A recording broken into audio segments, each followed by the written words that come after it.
Hello साथियों, सभी साथियों का कुलदीप नलवा चैनल पर सभी का हार्दिक स्वागत है। और साथियों, मैं आप सबका साथी कुलदीप नलवा आज एक और जानकारी लेकर के आप सबके सामने। साथियों, मेरा उद्देश्य होता है मैं जो भी कोई जानकारी इकट्ठी करता हूँ साथियों, वो वीडियो के माध्यम से आप तक पहुँचाने का काम करता हूँ। वो चाहे जानकारी सरकार से जुड़ी हो, संविधान से जुड़ी हो या किसी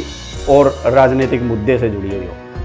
तो साथियों, आज फिर मैं ज़्यादा टाइम बर्बाद ना करते हुए चलते हैं हम अपने विषय की तरफ। साथियों,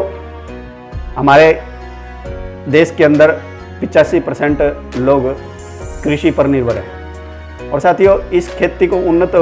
बनाने के लिए, क्योंकि बहुत सारे किसान ऐसे हैं कि जो आर्थिक रूप से कमज़ोर हैं, उनके पास ज़मीन सीमित है, थोड़ी है, और वो आर्थिक रूप से कमज़ोर है, उनको कृषि से यानी कि खेती करने से उनको कोई लाभ प्राप्त नहीं होता, इसलिए उनका आर्थिक स्तर बहुत ही कमज़ोर होता है। तो इसलिए केंद्र सरकार ने एक योजना बनाई इस किसान को आत्मनिर्भर बनाने के लिए, उनको आर्थिक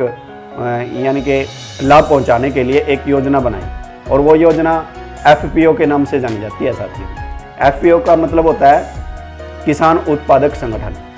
और साथियों, ये जो संगठन होता है कि ये एक किसानों को इकट्ठे मिल करके, छोटे छोटे जो किसान होते हैं उनको मिल करके एक संगठन बनाना होता है, और ये कंपनी एक्ट के तहत इसका रजिस्ट्रेशन किया जाता है साथियों। 11 सदस्यों को मिलकर के, 11 से ज़्यादा भी हो सकते हैं,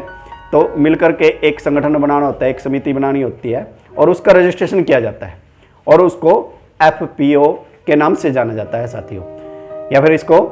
किसान उत्पादक संगठन भी बोल सकते हैं साथियों। इस संगठन को मजबूत करने के लिए केंद्र सरकार ने बहुत सारी योजनाएं चलाई, और इस संगठन को बढ़ावा देने के लिए भी सरकार ने बहुत प्रयास कर रही है सरकार कि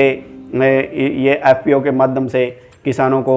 यानी कि लाभ दिया जा सके। और ये FPO यानी कि एक किसानों की एक कंपनी बन जाती है साथियों, और ये कंपनी बना करके किसानों को इसी योजना के माध्यम से एक बाज़ार मिलता है, और उस बाज़ार से वो अपने उत्पादन को यानी कि अच्छे दामों पर बेच सकते हैं। और इस उत्पादन को बेचने के लिए उनको किसी भी बिचौलिए की ज़रूरत नहीं होती साथियों, और इसमें बिचौलिया नहीं होता, इस FPO के अंदर कोई भी बिचौलिया नहीं होता, और इसीलिए वो किसान बिचौलिए के चंगुल से भी यानी कि इन आड़तियों के चंगुल से, कमीशन एजेंटों के चंगुल से बच जाते हैं। और ये FPO का जो योजना सरकार की है, बहुत बढ़िया स्कीम है और बहुत ही अच्छी स्कीम है। बहुत सारे किसान इस योजना का लाभ उठा रहे हैं,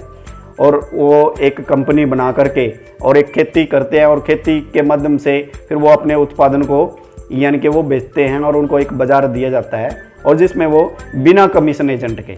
और वो अपने उत्पादन को अच्छे तरीके से बेच पाते हैं। और साथियों, इससे सरकार को क्या होता है कि सरकार का यही मकसद है कि किसान की आमदनी बढ़े, और किसान आत्मनिर्भर बने, और किसान खेती करना ना छोड़े, और वो खेती से जुड़ा रहे। और इसमें बहुत सारे ऐसे उद्देश्य यानी कि स्कीम है, बहुत सारी योजनाएं हैं, बहुत सारे यानी कि ये विषय है तो साथियों बहुत ही लंबा, क्योंकि इसको विस्तृत जानकारी के लिए साथियों, अभी तो मैं सिर्फ वीडियो ज़्यादा लंबी ना हो इसलिए मैं सिर्फ छोटे से बात यही रखना चाहूँगा कि साथियों, एक FPO यानी कि किसान उत्पादक संगठन एक ऐसा है जो सरकार की स्कीम है, और इसमें सरकार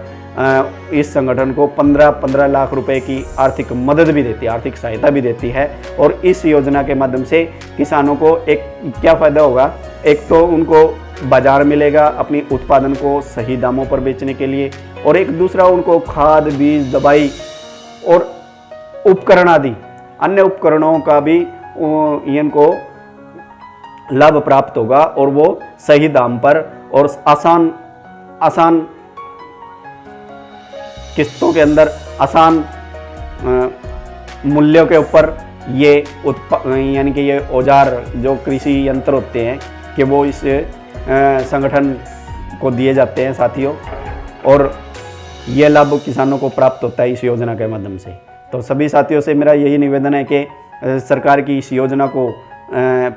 जानें, और इस योजना के बारे में ज़्यादा विस्तार से जानें, और इस योजना के माध्यम से अपने किसानों को जोड़े और एक संगठन बनाएं, और संगठन के माध्यम से खेती करनी चाहिए। यही मेरा आज का उद्देश्य था, यही मेरा आज का मोटो था साथियों।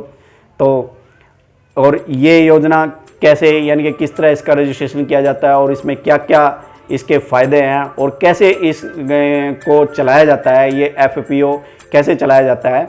तो इसके ऊपर भी मैं दोबारा से साथियों मैं वीडियो बनाऊंगा। सिर्फ आज मैं इतनी सी जानकारी लेकर के आज सबके सामने आया था और इसके ऊपर मैं दोबारा से फिर वीडियो बनाऊंगा कि ये कैसे इसका रजिस्ट्रेशन किया जाएगा और उसमें क्या क्या चीज़ों की ज़रूरत होगी और कितने किसान इसमें सहयोग कर सकते हैं और कैसे सरकार मदद करेगी और कैसे इनकी फसल को बेचने के लिए बाज़ार उपलब्ध होगा। साथियों मैं इसके ऊपर ही जल्द ही मैं वीडियो फिर बना करके लेकर के आऊँगा। सभी साथियों से निवेदन है कि मेरी वीडियो यदि आप लोगों को पसंद आई हो तो जल्दी से जल्दी मेरी वीडियो को लाइक करें, शेयर करें और कमेंट भी दें साथियों, अपनी प्रतिक्रिया भी दें ताकि मुझे ये पता लगे कि आप लोगों को मेरी बातें कितनी अच्छी लगती हैं और कितना आप लोगों को कोई जानकारी उपलब्ध हुई है कि नहीं हुई है। और साथियों आप सभी से निवेदन है कि मेरी वीडियो को लाइक करें, शेयर करें और सब्सक्राइब भी करें और साथ ही घंटी का बटन भी दबाना न भूलें ताकि मैं आगे जो भी जानकारी इस FPO से जुड़ी हुई जानकारी यदि मैं लेकर के आप सबके सामने आता हूँ तो वो आप तक पहुँचे। तो सभी साथियों को जय हिंद, वंदे मातरम।